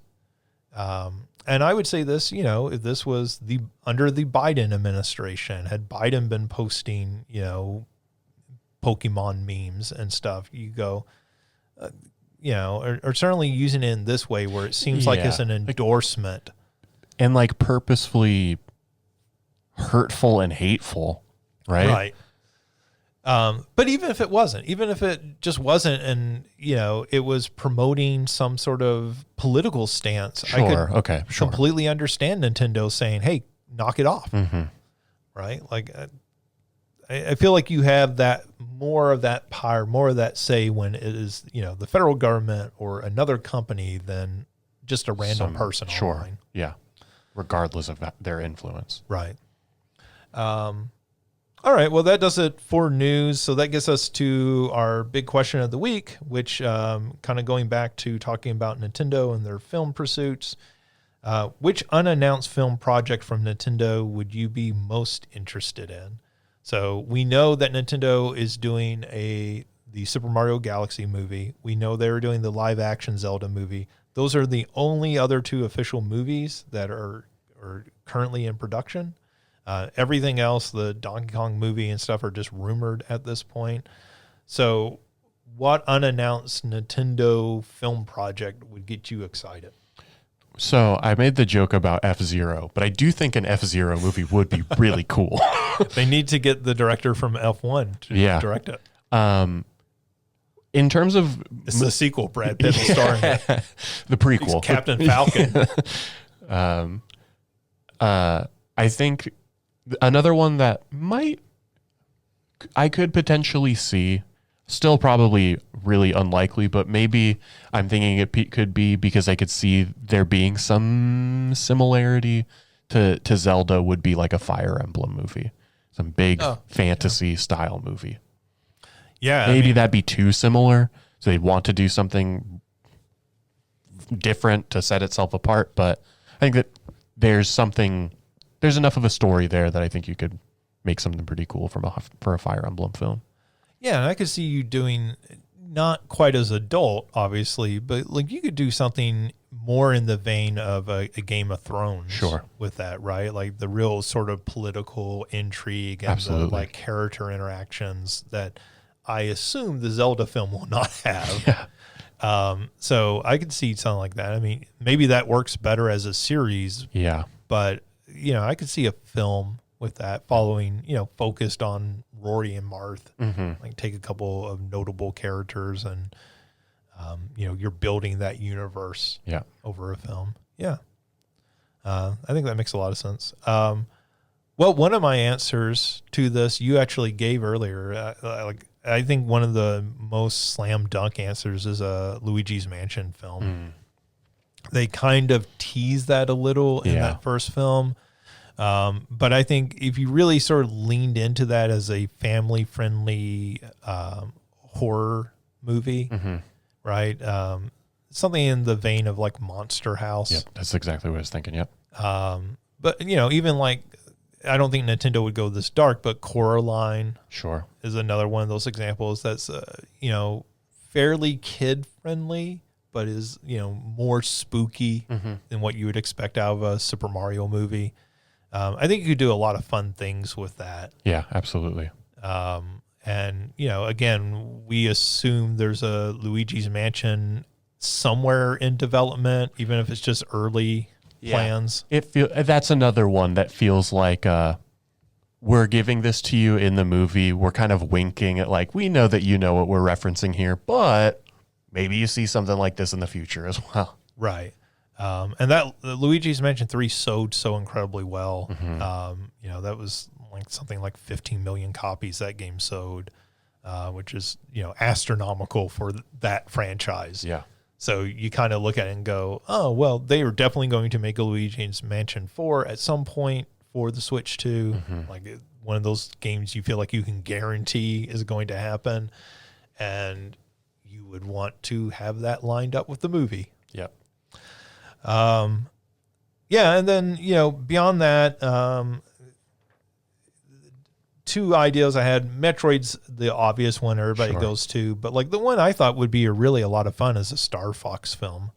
Yeah, I think that could be cool as well. Because it has very defined characters, right? And it's going off in a different direction than the Mario movie or the Zelda film. So it gives you, something a little science fiction-y and everything to do. I sort of think they're doing obviously the CG animated Mario movies, and then they're doing this live action Zelda. If you wanted to do something different, they had that E3 where they did puppets for the Nintendo E3 show, and they had Star Fox puppets. And so, like, if you did something with, like... That would be... Go ahead, I'm sorry. No, like, if you did something with puppets for a Star Fox film, that would make it really stand out and set it apart. Yeah, that would be pretty cool.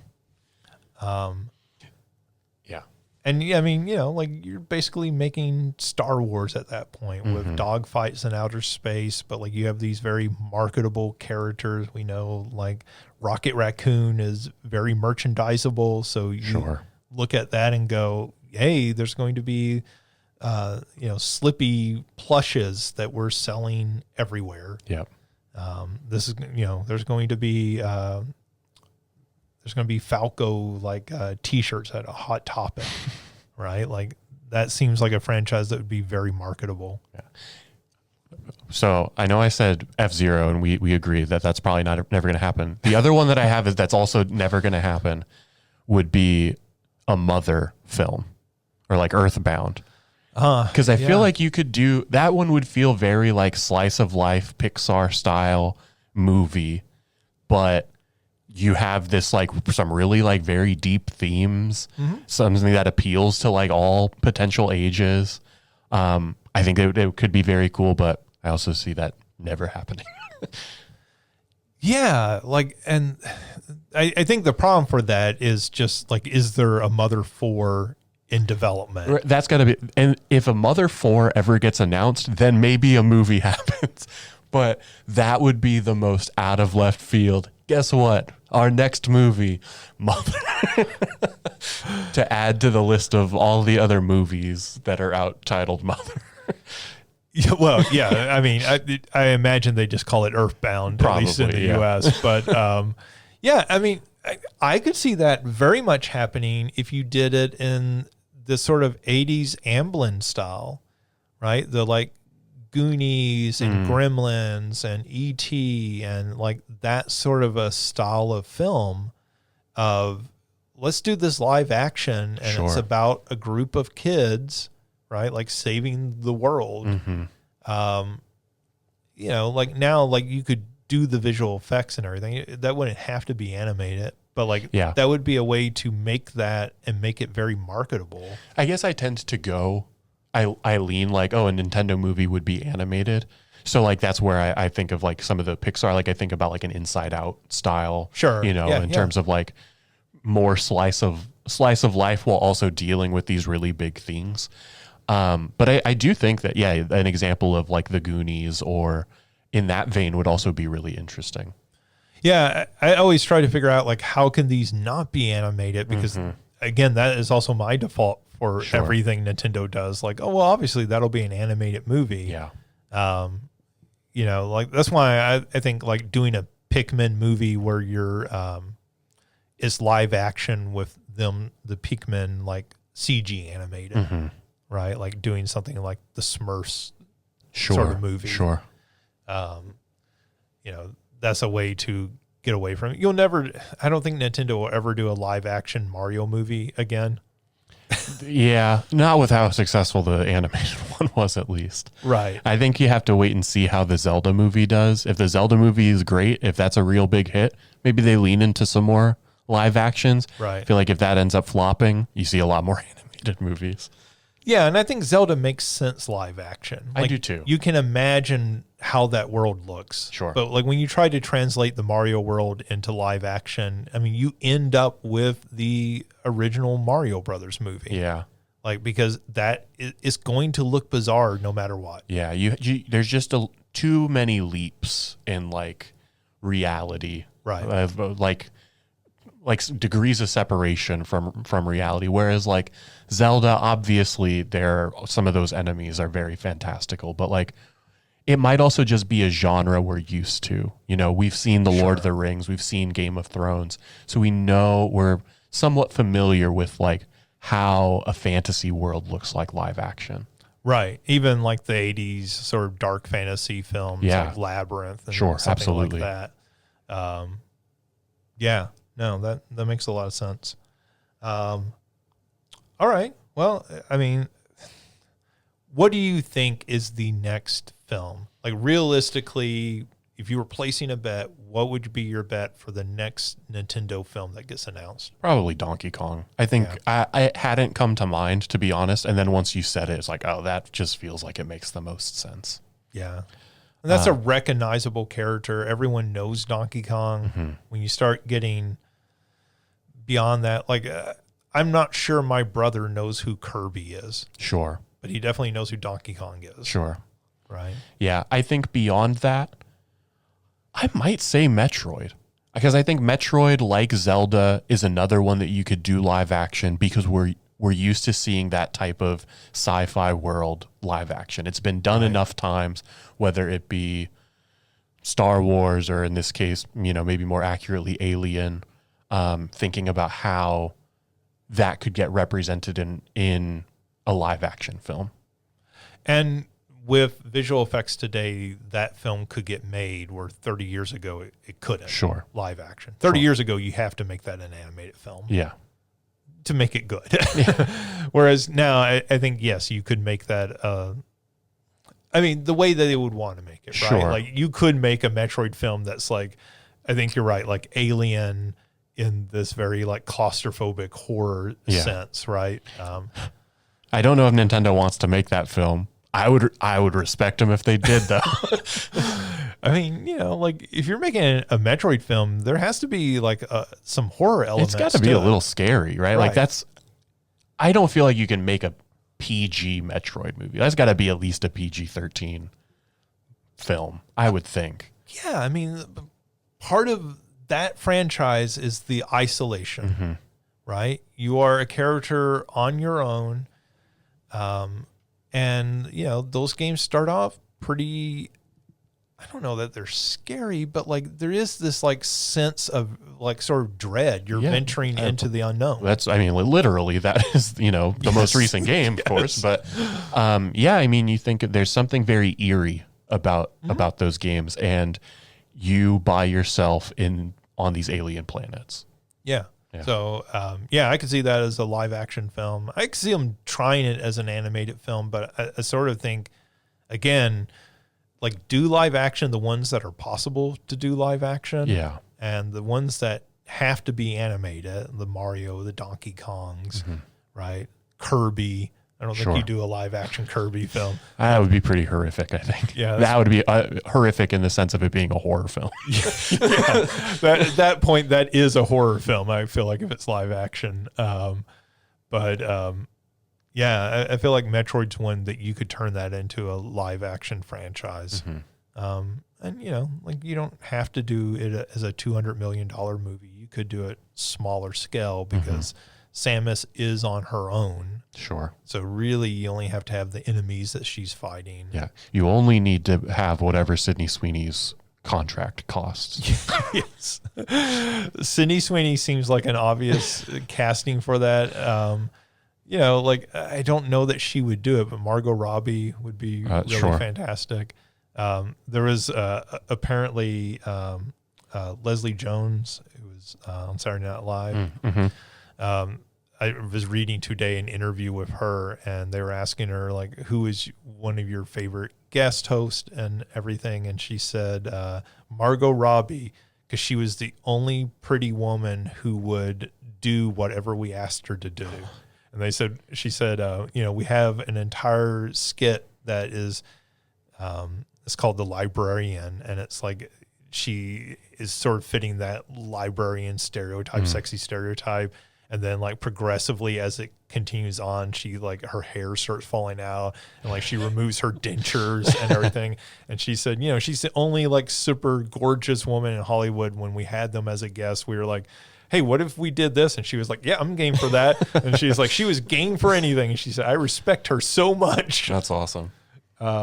Which I think when you watch the Barbie film, you really kind of, you know, she was somebody who was willing to sort of lean into that sort of meta conversation in a way that, you know, sort of is poking fun at her image as this blonde bombshell and everything. So there has to be that sort of willingness to poke fun at herself. Yeah, absolutely. To do that. All right, that does it for this week. Thank you, Mario. Thank you for everyone. Thank you to everyone listening. As always, you can check out more of our content by going to salukigames.com. We will hopefully be back in the coming weeks with some more episodes and everything. A lot of issues with scheduling kind of going on right now. Christina had to set out this week because of some not serious health issues, but we are wishing her a quick recovery and everything. But we will hopefully be back. Until then, have a very great week. Take care of yourselves, play something fun, and we will talk to you again soon.